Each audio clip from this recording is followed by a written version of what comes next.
Welcome to Remote Daily. Season 1, 2, 3. Felix, season 4. Which season are we in? Help me out here. The Whisper season, it's starting right now. Our new book, How to Be an Inclusive Leader, second edition, Your Role in Creating Cultures of Belonging Where Everyone Can Thrive, will be released in October. It's such an honor to welcome her back to Remote Daily to kick off our new season together. Welcome, Jennifer Brown. Thank you, Felix. I'm excited for this conversation and to find some new nuggets of helpful wisdom and insights with you. Jennifer, last time we talked on this show was in July 2020. Can you believe that? Wow, what a year. What a month. What a summer. Yeah, Oh, that was a really weird time. We were still completely clueless. We were sort of hoping for this to like end or something or something. in a few weeks. And we were still hosting the talk show every day. Whew. And ever since we've all had the joy of also following you and your work, because you built a community through the pandemic. Your firm increased its reach. You worked the whole time on your own company, Jennifer Brown Consulting, which is LGBTQ plus and women-owned strategic leadership and global DI consulting firm. So you were always there, but then this whole thing came along, right? And clearly, since we spoke July 2020, this is 2 years, a lot has changed. So let's just do a quick catch up. What is the most significant change that you have witnessed in your company and in the work that you do? So it's two questions in one. Let's start with your company, just to help us to get up to speed, and then what do you sort of have seen changing in the work that you do? Thank you. In my company, we have obviously expanded. I think everybody in our field of work experienced a flood of interest and theoretically commitment, but we'll get to that a little bit later. But certainly there was a lot of interest that summer that you mentioned. And just to keep up with that, we needed to scale really quickly. We needed to begin to also become more competitive in terms of how we take care of our employees and our contractors. And so I think we really grew from a sustainability perspective. We locked some things down, and how hard that is as a small company to offer things like health insurance benefits, 401k savings, 401k match, EAP for mental health support. A lot of things we put into place that I'm super proud of, but that never would have been possible if we hadn't, for so many unfortunate reasons, kind of been thrust into the center of this really intense time. So I am perversely grateful for that, because it enabled us to, I believe, kind of move into what our destiny has always been. I've had this company for nearly 20 years, and we've been kind of waiting to be pulled in, waiting to be sought after, to the extent that we thought we should be, to the extent we thought this work should be invested in, and taken seriously. But it's been a real struggle not having that for most of the time that I've had this company. So the work has changed. To answer your question, I think DEI went from nice to have to need to have. We're trying to kind of keep the urgency up now, because we all, humans and organizations, have tendencies to fall back into the status quo, to go to sleep again once we've been awakened. And so we are trying to continue to fuel that. But I think the good news is that we're at a different threshold. We're working from a different foundational level, I think, given what we've gone through in the last couple of years. There's more openness, there's more interest, there's more commitment, real commitment. There's more of a push and a pull, and there's more of a mutuality, I feel, in terms of the learning that we can then go into and get more traction, accelerate, and be working with, as opposed to this against energy that I feel like this topic has sometimes created, which has made our life a lot harder, and I think progress a lot harder. So, talking about perversely grateful, I mean, George Floyd was murdered in May 2020, and would you say that this work that you just described, from going from against to with, Mm. is that like, can we say that that was what the murder also did, that it changed that? Oh, yeah, absolutely. I mean, it did more in one event than we could all do together for years and decades. I mean, I'm not the most tenured in this work. I stand on incredible shoulders that go back decades before me. Uh, and so but it was the combination, Felix, of the way we were prepared for that moment to receive that moment. And it was the pandemic stopping everything in its tracks, slowing us down, forcing us to focus, forcing us to see, to slow down enough to see and listen and hear. Those are all different Mm. things. To hear and then to heed what we were told starting with his murder, but we had been being told before that. And this is not unusual what happened, and sadly and tragically, but the way that we were able to experience it together and then reflect on, well, what do I have to do with this? What is my connection to what happened and what I'm seeing? How do I feel about that? Who do I want to be in the world given that I know this now? And I think that that great Mm. awakening happened. And I would like to think we can't put that back in the box again. You know, that has been unleashed. It's been released into the world and into us. And the most awake of among us are have been asking since then, what more can I do? What can I do differently? Where am I not telling the truth to myself about what I'm doing or not doing, and the impact that I'm having? And what is my responsibility? You know, not just as an employee, as a leader, as a human, as a parent.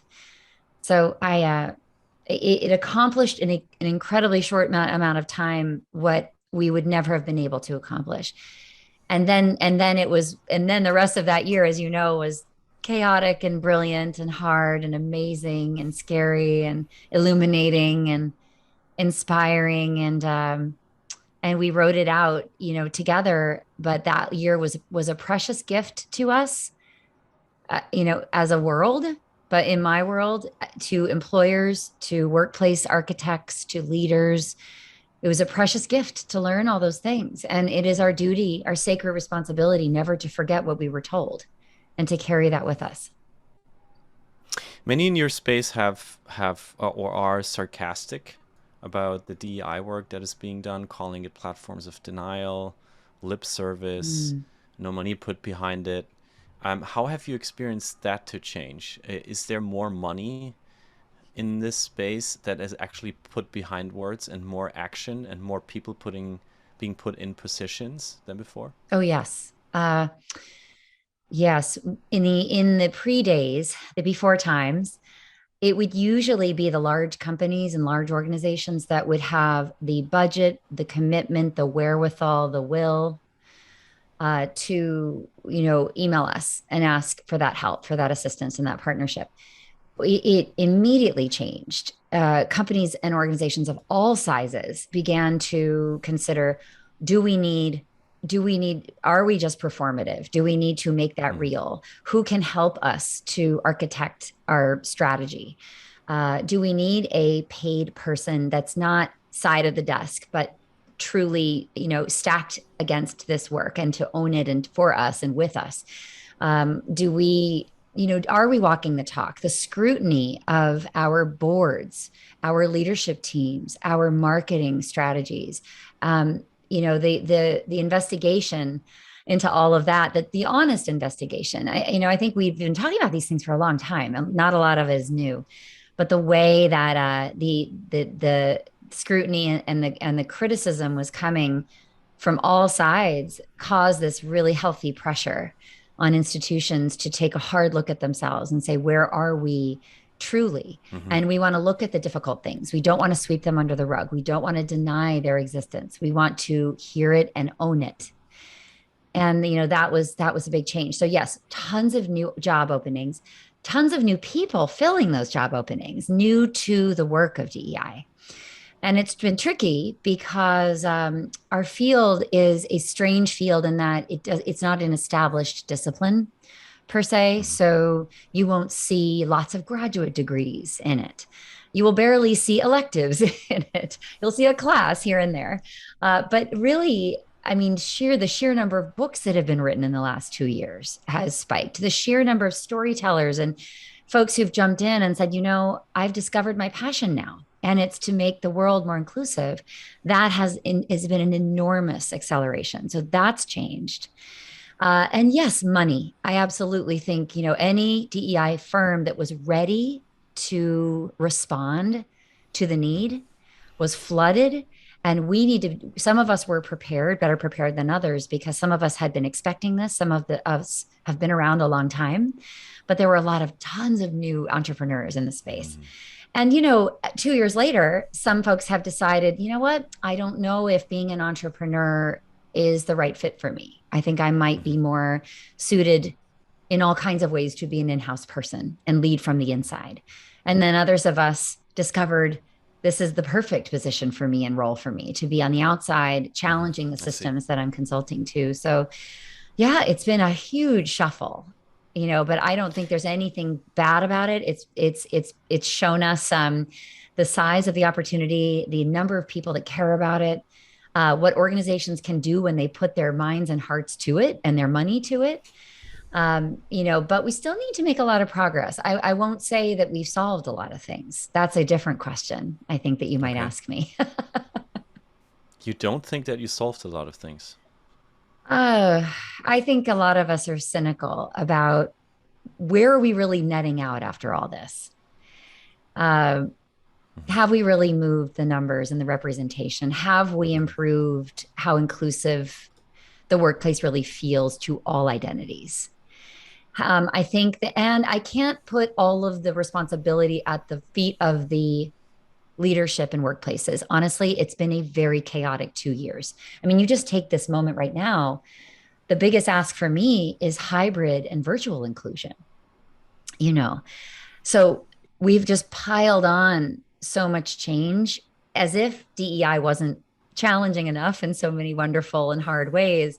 We've added on so many difficult decisions about how we're leading, where we're sitting. There are new inclusion and diversity issues surrounding who's in the physical workplace, who's not, who's top of mind, who is able to co-locate themselves with the power in an organizational system. How are we, talent is still coming in and out in the rotating door, and particularly the talent that was identified as missing from our workforce demographics over the last couple of years and for many decades now. So in some ways, I just don't know. We might have improved marginally some of these Mhm. things, but we, I think, are not seeing the quantum leap that I would have hoped for in terms of results. Mhm. Interesting. I mean, it was, I guess, when you talk about the virtual versus physical, I guess there was this moment last year around this time when there was a lot of hope, and the narrative was, oh, it's gonna go back to normal, and Normal. then Omicron or Delta and Omicron came, and we're like, and now sort of, I feel like the narrative is, yeah, not really, but Mm. also we want you back at the office. Yeah, that's not. And what do you think is the biggest threat to inclusion right now? That's a wonderful question. What's the biggest threat? Oh boy. Well, I don't think leaders and managers know how to lead inclusively in the virtual space. Uh, and like I said just a second ago, this whole skill set, even in the workplace of old, was difficult. And so doing this and somehow touching base with and having meaningful conversations about belonging virtually with as many people as we touch on a day-to-day basis is something I think that is very new terrain for leaders, and yet is needed more than ever because we are disconnected from these systems. We are out of sight, out of mind. Some of us do struggle with imposter syndrome or confidence issues, or feeling that we're not connected in and being grown intentionally by within the context of our organization. So it compounds DEI issues to be separated in this way.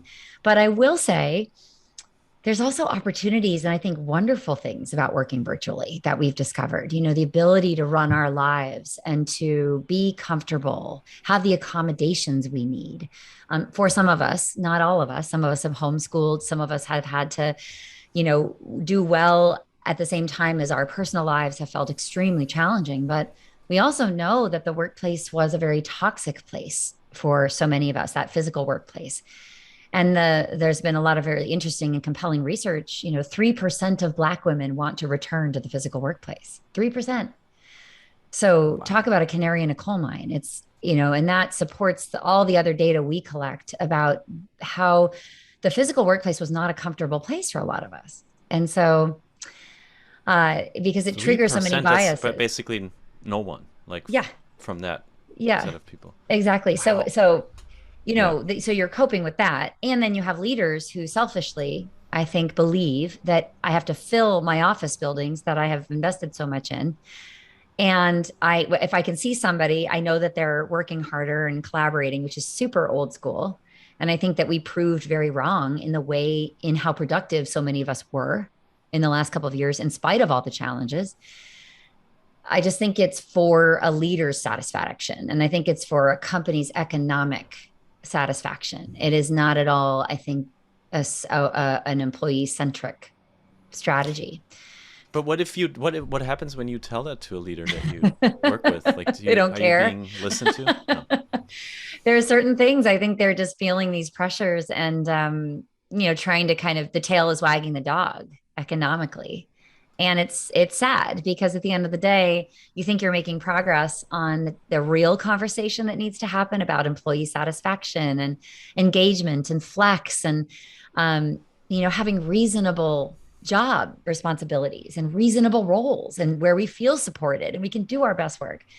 But this is a familiar feeling to me that something Hmm. always trumps this work and this conversation. Something always comes in and trumps it from an importance and a priority standpoint. And it's diminishing, it's frustrating, it's a setback. I understand where it's coming from. I run a virtual team myself, and we've always been virtual for nearly 20 years, JBC. And there are things that I really, truly miss. I mean, for sure. And I know our work product is simultaneously better and worse than it might be. It's different. There are many things I can't do, and it's frustrating. But I would never, knowing what I know now and how my eyes have been opened and open all the time that we've had the company, I would never be able to pull people into a place 5 days a week. Like, it wouldn't allow me to attract and retain the best talent. It wouldn't allow me to particularly retain when our lives, my folks' lives are so important to me because without that being solved for and supported, there's no way we can do what we do. So to me, this is a non-negotiable, but I'm sad to sort of see that there's a retrenchment going on with the back to office stuff. And I think it's forgetting everything that we were supposed to learn, but I understand why it's happening. And I'm used to one step forward, two steps back, Felix, with this work. You're used to it, and but you're also telling us give it a little bit of time, because these companies over time will probably suffer from those decisions. I think so. This is the optimist speaking. Yeah. And at the same time, there's so much more for companies now to be aware of. What happened this year, and just adding on the layers of, I don't know, moments this year brought where I was just like, what? Was, of course, Roe v. Wade. And the reaction in the world that you inhabit, the Apples, the CVSs, the Disneys, all responding to that. I found that so fascinating. Like, how fair do you think it is for employees to actually demand Mm-hmm. that from their employers, to be political, to take a stand in 2022? I mean, I'll answer you honestly between us. I think it's extremely fair and makes a whole lot of sense when you think about the importance of these social issues, particularly to younger talent. And every executive meeting I'm in, I'm warning them. and I'm telling them that they're missing the boat. I'm telling them that they do not have the competency that they need right now. I'm telling them they don't have the courage that's needed right now to not only keep that younger workforce engaged and with them, you know, in an employment relationship, to keep them, but also to differentiate their brand as a place that people want to work, because it has to mean more than it used to mean for my generation. It has to deepen. That relationship is so even more important for younger generations than for those of us who grew up at a time when it was work and life separate and it wasn't professional to talk about my mental health challenges, to talk about the fact that I needed flex, to talk about my caregiving responsibilities, or how my queer identity is impacting me from the perspective of microaggressions daily. So all that is such important information, because you aren't leading if you cannot keep people in your organization. You are going to lose. And if those people are changing in terms of what they expect and how much of themselves they're bringing to the workplace and how they want to be seen and heard from day one, you are ignoring a seismic change that's happening right within your organization, and you're only hurting yourselves. And so, but the pushback is this denial that all these things are important. It is the can't we just not go there? Can't we not Yes. have the I don't want to feel this uncomfortable, you know? And so I spent a lot of my time trying to thread this needle of bringing the warning, giving all the context that I can, saying you can wish this away, but it's not going to work. Change is upon us. The locomotive has Mhm. left the station. You can get on the caboose. I'm fine as long as you're on the train. You may not know what I'm talking about. You may not understand anything that I'm telling you, but I'm a messenger from the future. And I've spent a whole lot of time, in my team and I have collected data from so many different organizations. We see these trends, and I'm here to witness the change that you, who have power and influence and the ability to shift things more easily than a lot of us do, I'm here to help guide you through what those changes need to look like. And one of those changes is acknowledging that companies and employers have this duty and responsibility and opportunity to be safe spaces. Actually, they have an opportunity to be what so many people need that they're not getting in other parts of their lives. And I know that sounds strange, but I think the younger generation, this they're on 24/7. They have a lot of side hustles. They have their, Mhm. you know, paid work from many different places. They expect to be fully seen and heard. So I think there's an opportunity to build a deep relationship with this generation that can be lasting. But we have to step into the arena in order to do that. And that means that we have to talk about what their care abouts are. We have to take a position. We can't neutrality and silence Mhm. speaks volumes, and it doesn't go far enough. Now, is this going to alienate certain customers, certain employees? Perhaps. But I do think the choice has to be made about what the future holds. And the choice needs to be made around how is our customer demographic changing? What is that profile going to look like someday? And then how is our workforce changing? And how soon will we be able to mirror that change that's happening in the world? That is the best question to ask. And how soon can we make that happen? And what are all the ways, with the help of DEI? Yes, but a lot of other things too. What are all the ways we can position ourselves to capture all of that opportunity by resonating and mirroring the world that we exist to serve, and also pivoting ahead of the change so that we can be ready for the change? If you're not doing that as an institution and as a leader personally, you are already behind, and then you're going to get more behind. So this is a relevance conversation. This is a pivot. This is an evolution conversation, and people don't love change. But I think that transformation that I have seen the few go through and get on the other side of this is, I know it can happen. I know that there are brands that do incredible things. I know there are leaders that do incredible things. Look at Patagonia just this week. Just yesterday, Yeah, yeah, they announced giving their company up basically in basically. terms of money and turning into a foundation. They have always been leading Yes, that they have. that conversation, which led to, I feel in my neighborhood probably 90% of people own Patagonia wear. Mm, And so it just led to them selling more. But it exactly. also led to them really being a leader. And you, I mean, Anne just put it in the chat. Like it's about the courage, right? It's about the courage, and too many are too scared to talk about it. I can feel it myself as well. Like sometimes I have almost kind of like completely stopped posting on social media. I Yeah. just don't know really what to talk about anymore. But then I also feel the urge to do it.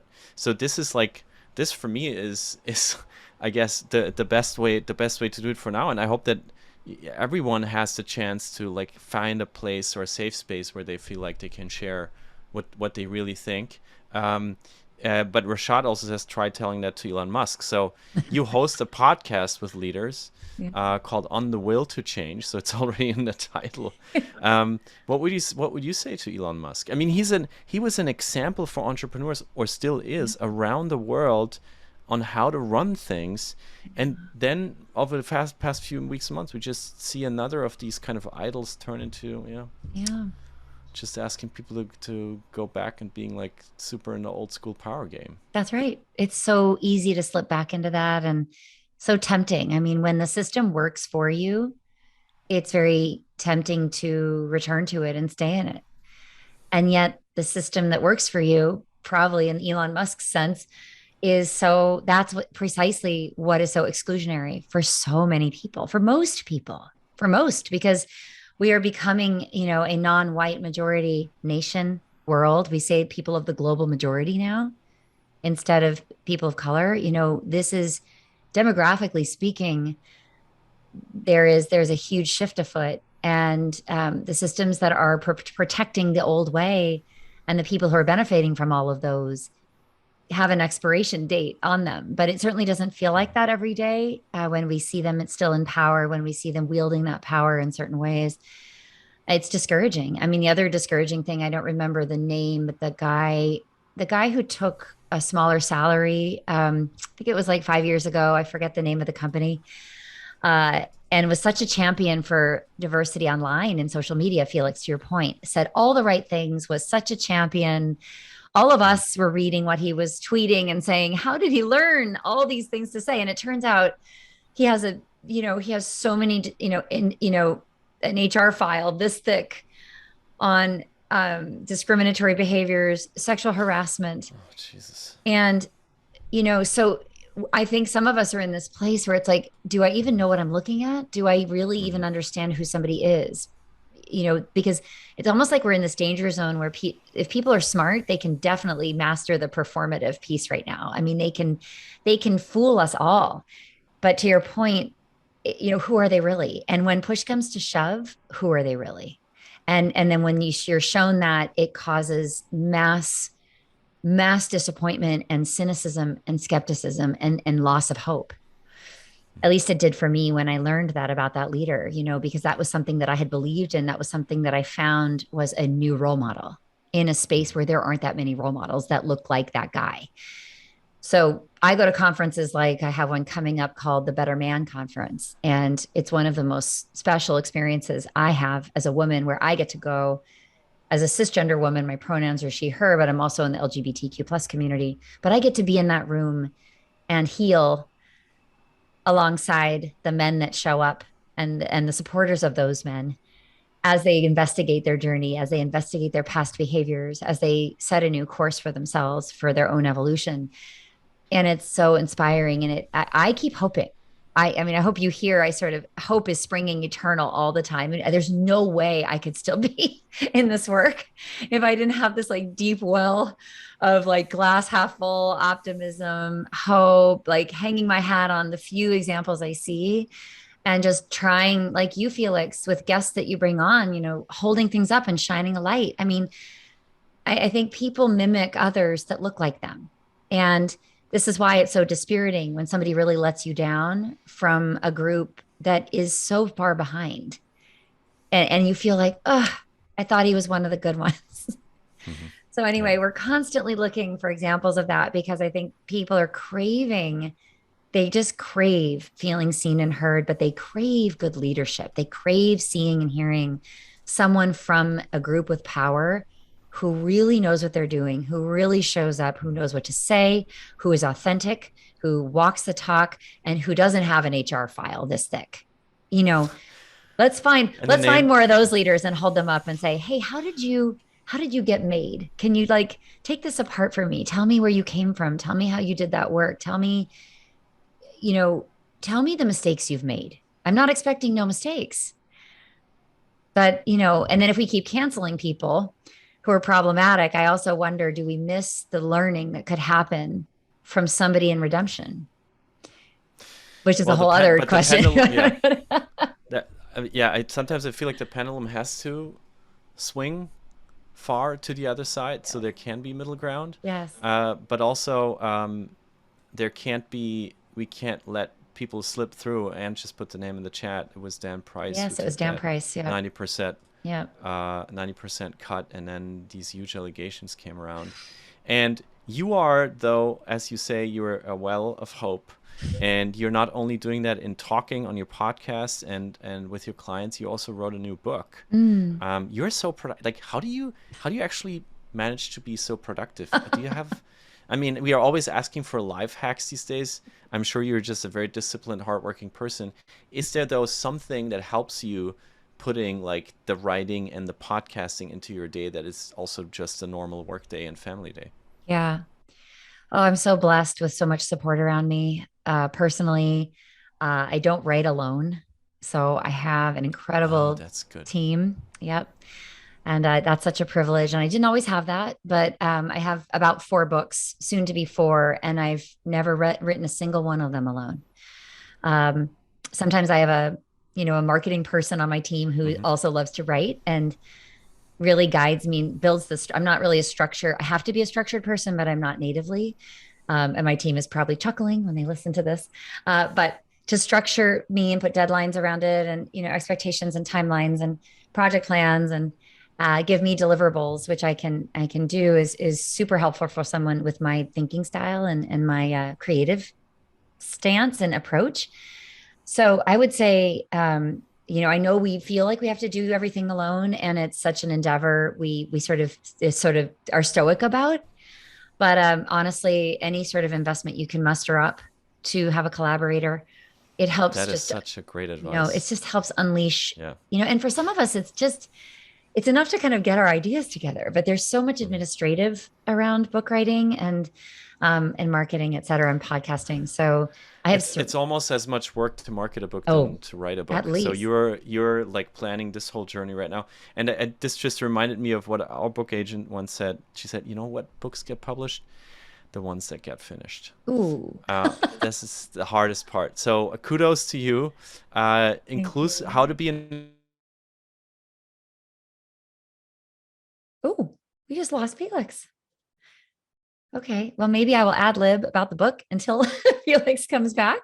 Uh, but yes. So actually, everybody, the How to Be Inclusive Leader is a second edition of a first edition that I wrote in 2019, and it is, I would say, over half new content. So it was a really amazing experience to rewrite something and to keep all the best parts that are still true, but update it for the last several years, which, all, as we all know, has been like the equivalent of a lifetime. Felix, I was just saying, it's been, an opportunity to redo something that you write, that you put out into the world, that so many people have found value in.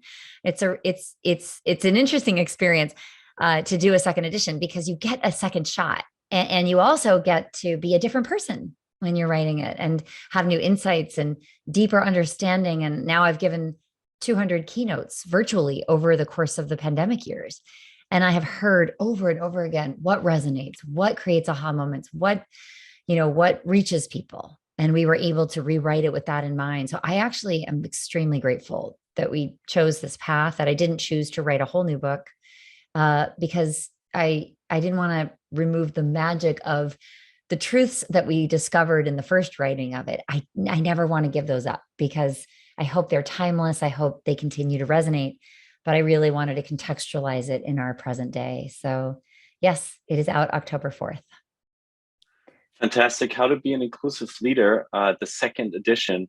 is coming out in October, and I just switched my setup because my laptop was just too much. Just gave up and let me alone in front of a dark screen here in my little studio. So I hope you can hear and see me okay again, because I want to give you the biggest spotlight and light to shine in possible.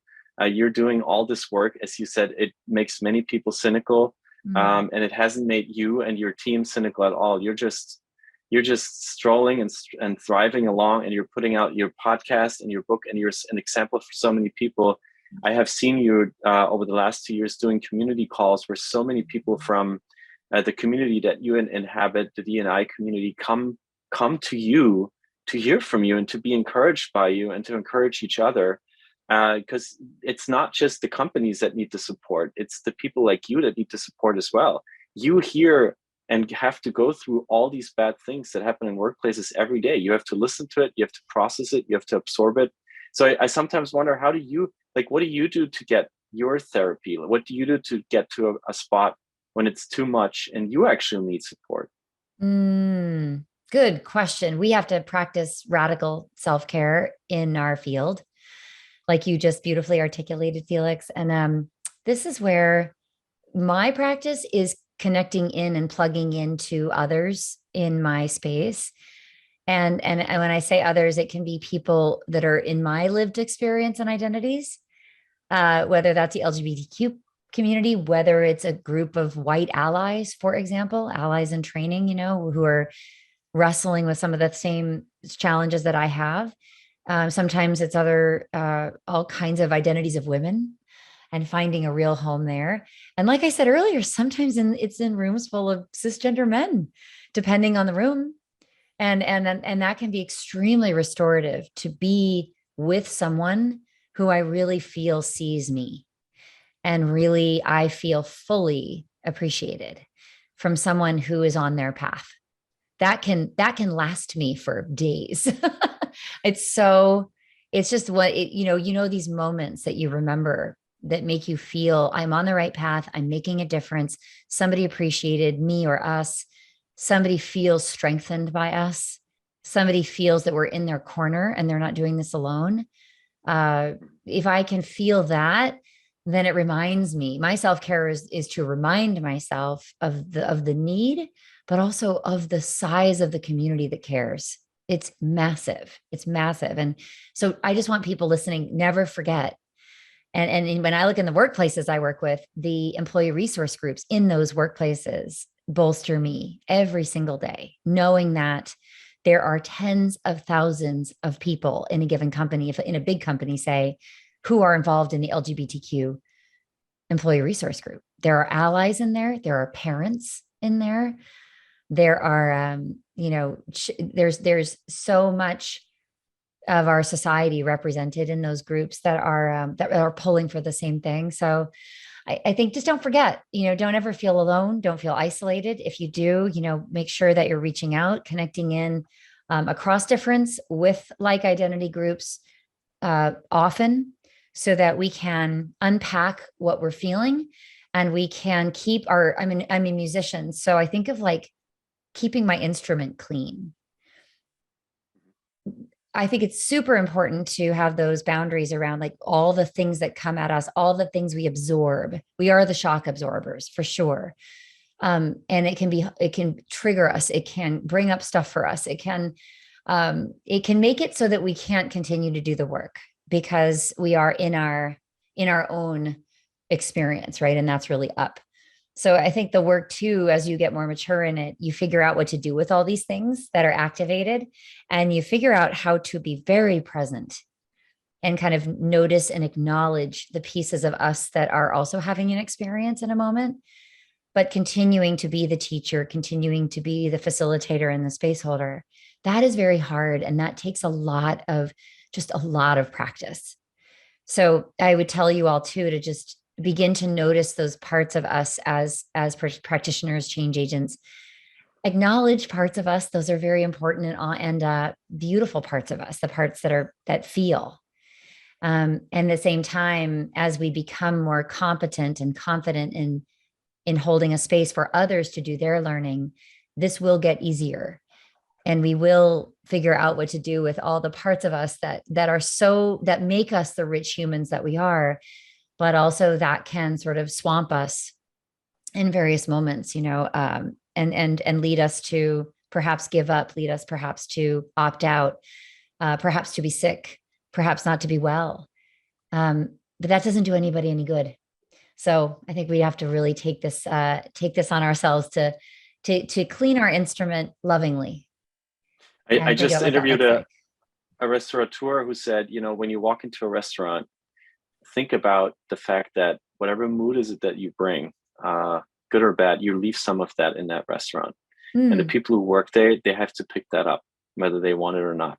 Ooh. I feel like you have a very similar job in a way. People come into these spaces that you create and they leave something there, whether you want it or not. Is there something that you and your own team do? Anne just said it, radical self-care is such a cool term. Is there something you do daily or weekly as a team that you can share with us to feel different, or as you said, to be able to also not feel okay?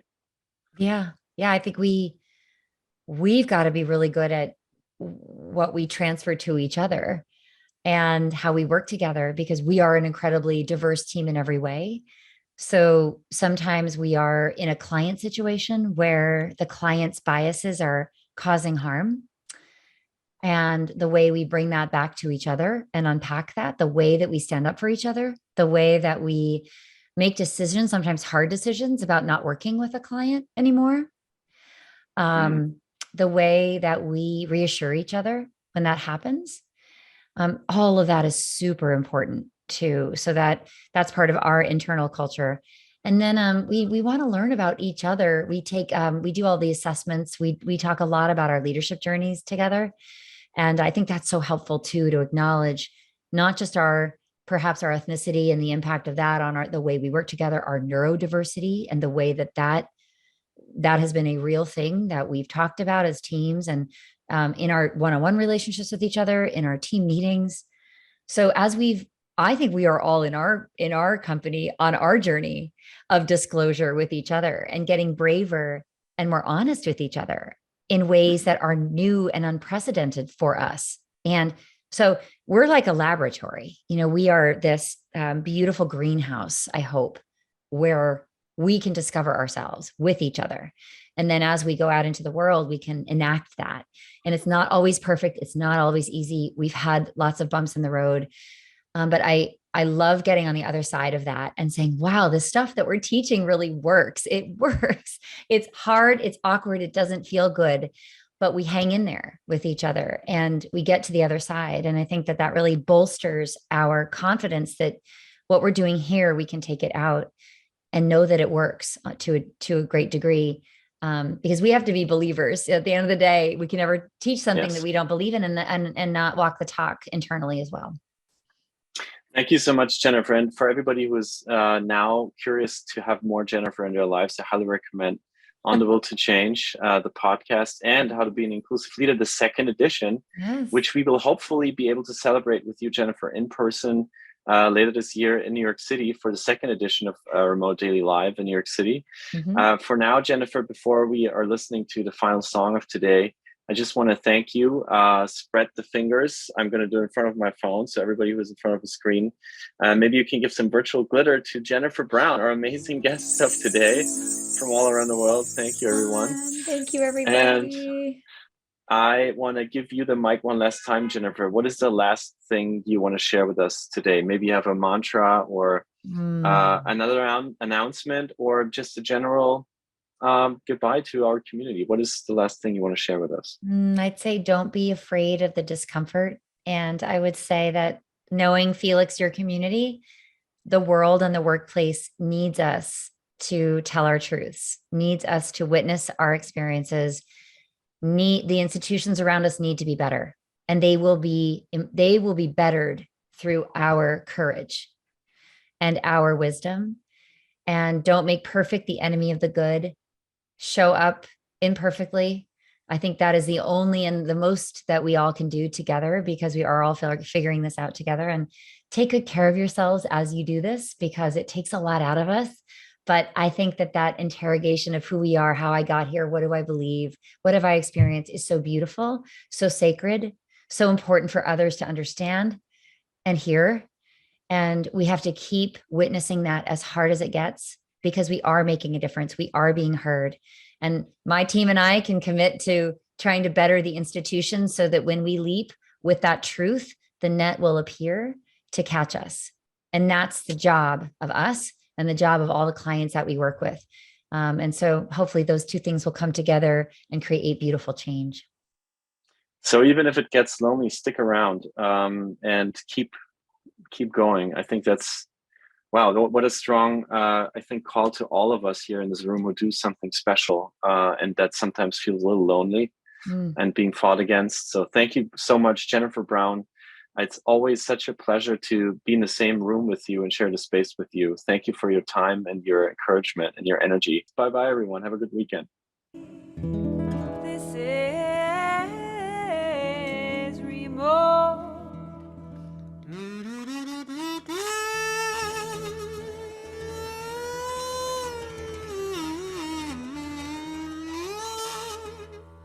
Remote day.